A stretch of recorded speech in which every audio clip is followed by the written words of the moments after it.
नमस्कार विद्यार्थी मित्रांनो, स्वागत आहे तुमचं DMR नर्सिंग या यूट्यूब चॅनल. तर विद्यार्थी मित्रांनो, एक खूप महत्त्वाचा अपडेट घेऊन आलो आहे, जे की आहे महाराष्ट्र नर्सिंग काउन्सिल म्हणजेच महाराष्ट्र परिचर्या परिषद यांच्या संदर्भामधला खूप महत्त्वाचा अपडेट आहे. ज्यांचं कोणाचं नर्सिंग झालेलं आहे तो सर्व विद्यार्थी तो व्यक्ती या व्हिडिओला बघणं गरजेचं आहे. कारण तुम्ही नर्सिंग केलं असेल तर तुमचं जे आहे रजिस्ट्रेशन नक्कीच केलं असेल, आणि जर रजिस्ट्रेशन केलं नसेल तर तुम्हाला शासकीय नोकरी घेण्यासाठी हे रजिस्ट्रेशन करणं अनिवार्य आहे. जर तुम्ही हे केलं नसेल तर तुम्ही शासकीय नोकरी करण्यासाठी एलिजिबल नाही आहेत. तर त्यासाठी तुम्हाला रजिस्ट्रेशन करणं गरजेचं आहे. हे जे आहे महाराष्ट्र नर्सिंग काउन्सिल हे मुंबईमध्ये लोकेटेड आहे. तर या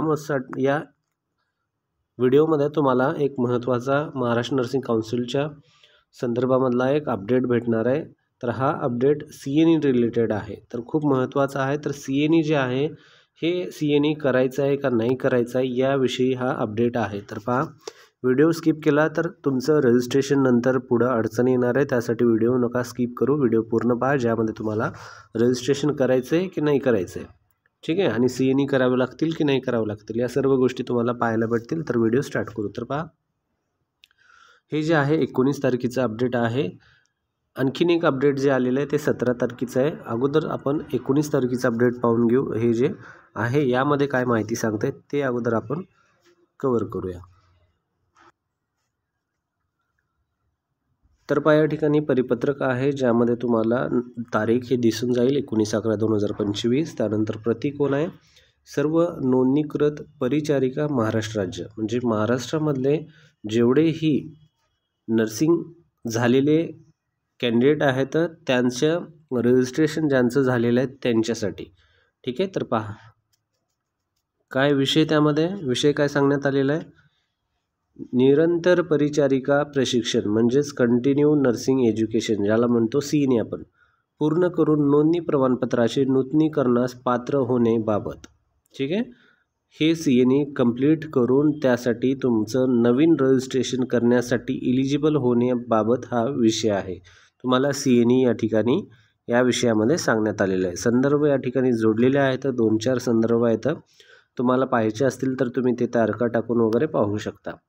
त्यानंतर महत्त्वाचा मुद्दा हा आहे, काय सांगतोय पहा, माननीय महोदय, महाराष्ट्र राज्य परिषदेने निरंतर परिचर्या प्रशिक्षण कंटिन्यू नर्सिंग एज्युकेशन सन 2016 पासून सुरू झालेलं आहे. जी CNE 2016 पासून चालू करण्यात आली होती. प्रत्येक नोंदणीकृत परिचारिकेने त्यांच्या 5 वर्षाच्या नोंदणीकृत कालावधीमध्ये 150 पॉईंट जे आहे ते क्रेडिट पॉईंट पूर्ण करणे आवश्यक आहे. आता पहा, एकदा फॉर एक्झाम्पल मी एक नर्सिंग आहे, ठीक आहे, माझं नर्सिंग झालेलं आहे. तर माझं नर्सिंग झाल्यानंतर मी रजिस्ट्रेशन केलं. रजिस्ट्रेशन केल्यानंतर मला जे आहे 5 वर्षासाठी रजिस्ट्रेशन भेटलेलं आहे. 5 वर्षासाठी रजिस्ट्रेशन भेटल्यानंतर आता काय, हे जे 5 वर्षाचं रजिस्ट्रेशन आहे 5 वर्षांनी एक्सपायर होईल. एक्सपायर झाल्यानंतर जे नवीन मला रिन्युअल करावं लागेल, त्या रिन्युअलच्या टायमाला मला 150 पॉईंट जे आहेत CNEचे लागतील, ठीक आहे. हे जे आहे CNE 150 पॉईंटसाठी होती. तर आता यामध्ये काय सांगते पहा, पूर्ण करणे आवश्यक आहे. नोंदणीकृत परिचारिकांना मार्च 2017 पर्यंतच्या कालावधीकरिता नोंदणी प्रमाणपत्र किंवा नोंदणीकरण जे आहे देण्यात आलेले आहेत. 2027 आता 2022 नंतर जे आहे 2027ला एक रिन्युअल खूप जणांचा आहे. मध्ये सर्व नोंदणीकृत परिचारिकांना निरंतर परिचर्या प्रशिक्षण म्हणजे CNE 2027 पर्यंत आता CNE 150 क्रेडिट पॉईंट्स पूर्ण केल्यानंतरच त्यांना पुढील 5 वर्षाचा कालावधीकरिता 27 ते 32 नूतनीकरणात देण्यात येईल. तर पहा, आता 27मध्ये ज्यांचं रजिस्ट्रेशन आहे, आता सध्या सगळ्यांचं रजिस्ट्रेशन जर झालं असेल तर ते 27ला मोस्टली बऱ्याच जणांचं एक्सपायर होईल. तर ते 27ला ज्यांनी रिन्यू करणार आहेत तर त्यांच्यासाठी 150 पॉईंट CNEचे असणे गरजेचे आहेत. जर 150 पॉईंट त्यांचे CNEचे झालेले नसतील तर त्यांना जे 27 नंतर 5 वर्षाचं आहे, जे की 2032 पर्यंत, ते रिन्युअल भेटणार नाही. हा पॉईंट खूप महत्त्वाचा आहे. आणि जर तुम्ही रजिस्ट्रेशन केलं नसेल तर तुमचं शासकीय नोकरी पण भेटणार नाही, ते पण लक्षात असू द्या. हे CNE आता खूप गरजेचं झालेलं आहे, ज्यामध्ये ज्या परिचारिका 2022-27 या कालावधीकरिता 150 क्रेडिट पॉईंट्स निरंतर परिचारिका प्रशिक्षण म्हणजे CNE पूर्ण करणार नाहीत, जे 22 आणि 27 या 5 वर्षामध्ये. सध्या 5 वर्ष, सध्या 2025 आहे, आणखी 2 वर्ष यासाठी बाकी आहेत. करणार नाहीत त्यांनी भारतीय उपचर्या परिषद, ठीक आहे, ज्यामध्ये नवी दिल्ली यांचा राजपत्र, मुंबई उच्च न्यायालय, औरंगाबाद खंडपीठ, महाराष्ट्र शासन व महाराष्ट्र परिचर्या परिषद मुंबई यांच्या आदेशाने उल्लंघन केलं. जर तुम्ही केलं नसेल तर केल्याचे समजून त्यांना 2027 ते 32 या कालावधीकरिता नोंदणी प्रमाणपत्राचे नूतनीकरण देण्यात येणार नाही, म्हणजे रिन्युअल करून देण्यात येणार नाही, लक्षात असू द्या, व त्यासाठी ते स्वतः जबाबदार असतील.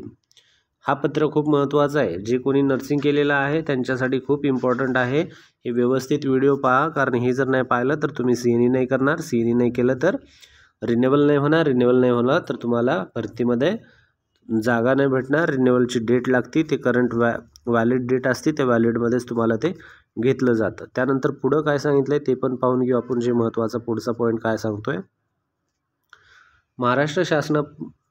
महाराष्ट्र परिचर्या परिषदेने निरंतर परिचर्या प्रशिक्षण CNE सुरू करण्याचे निर्देशानंतर CNEची अंमलबजावणी सुरू केली असल्यामुळे सदर CNEच्या अंमलबजावणीचे उल्लंघन करता येणार नाही.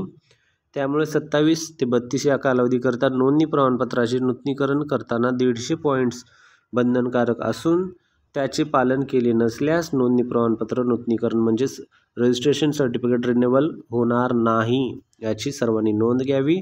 सबब सर्व नोंदणीकृत परिचारिका जे सध्या रजिस्टर्ड नर्स आहेत त्यांनी आवाहन करण्यात येते, त्यांना कळवण्यात येते की त्यांनी ऑनलाईन ऑफलाईन निरंतर परिचर्या परिक्षण म्हणजेच कंटिन्यू नर्सिंग एज्युकेशन जे आहे 2027 पर्यंत 150 क्रेडिट पॉईंट पूर्ण करून नूतनीकरणासाठी पात्र व्हावे. खूप महत्त्वाचा पॉईंट हा झाला 19चा. यामध्ये तुम्हाला समजलं नसेल तर शॉर्टमध्ये सांगतो. ज्यांचं आता रजिस्ट्रेशन आहे 2027 पर्यंत काय करायचं आहे, 150 पॉईंट CNEचे करा. जे 150 पॉईंट झाल्यानंतर तुम्हाला रिन्युअल 2027ला भेटेल, अन्यथा भेटणार नाही. एवढं मोठं पत्र काढलं म्हणजे कंपल्सरी CNE करावंच लागेल, त्यामध्ये काही ऑप्शन नाही आहे. आता दुसरं तुम्हाला एक महत्त्वाचं पत्र दाखवतो 17 तारखेचं. तर यामध्ये काय सांगितलं आहे पहा, महाराष्ट्र नर्सिंग काउन्सिल 17 तारखेचं पत्र आहे, 17/11/2025. अगोदर आपण 19चं पाहिलं होतं. यामध्ये काय सांगितले, परिपत्रक आहे. विषय परिचारिकांच्या नोंदणी नूतनीकरणासाठी घेण्यात येणाऱ्या CNE CPD शुल्क रद्द करण्याबाबत. आता CNEला बऱ्याच जणांना माहिती होतं की CNEसाठी 500 रुपये 400 रुपये हे जे आहे फीस होती एक CNE करण्यासाठी, ज्यामध्ये तुम्हाला CNEचे पॉईंट जे आहेत 10 असतील किंवा 5 असतील, 15 असतील, 20 असतील, हे एका CNEमध्ये हे भेटत होते, ज्यासाठी तुम्हाला 500 रुपये किंवा 400 रुपये हे मोजावे लागत होते एका CNEसाठी. ठीक आहे, हे असे तुम्हाला 150 CNEचे पॉईंट क्रेडिट तयार करायचे होते. तर आता विषय यांनी डायरेक्टली काय सांगितलं आहे, CNE शुल्क जे आहे पूर्णपणे रद्द करण्यात येणार आहे. CNE जे आता मोफत होऊन जाईल. ठीक आहे, CNE मोफत झालेली असल्यामुळे तुम्हाला CNEचे 150 पॉईंट करायला काहीच अडचण नाही. कंपल्सरी हे 150 पॉईंट करून ठेवा, आता पैसे तुम्हाला लागणार नाही आहेत. संदर्भ सांगितला, वैद्यकीय शिक्षण औषधद्रव्य विभाग मंत्रालय मुंबई यांचे जे पत्र क्रमांक आहे जोडलेला आहे, दिनांक 16/10/2025चा लेटेस्ट संदर्भ यामध्ये पण जोडलेला आहे. पहा काय सांगितलं आहे, शॉर्टमध्येच आहे. उपरोक्त संदर्भहीन पत्रास अनुसरून कळण्यात येते की CNE CPD आयोजकाकडून घेण्यात येणारे शुल्क नोंदणी जे 2000, ठीक आहे, पहा आयोजकाकडून घेण्यात येणारे शुल्क हे 2000, त्यानंतर स्पीकर रुपये 100 व सहभागी परिचारिकाकडून घेण्यात येणारे 20 रुपये हे परिषदेने रद्द केलेले आहेत. ठीक आहे, तर या ठिकाणी हे रद्द करण्यात आलेले असं या ठिकाणी सांगण्यात आलेलं आहे. तर जे कोणी CNE करणार नव्हतं त्यांच्यासाठी महत्त्वाचं, आता CNE करावंच लागेल. हा जर व्हिडिओ आवडला तर नक्कीच हा व्हिडिओ लाईक करा, चॅनल सबस्क्राईब करा. भेटूया नवीन अपडेटमध्ये. धन्यवाद.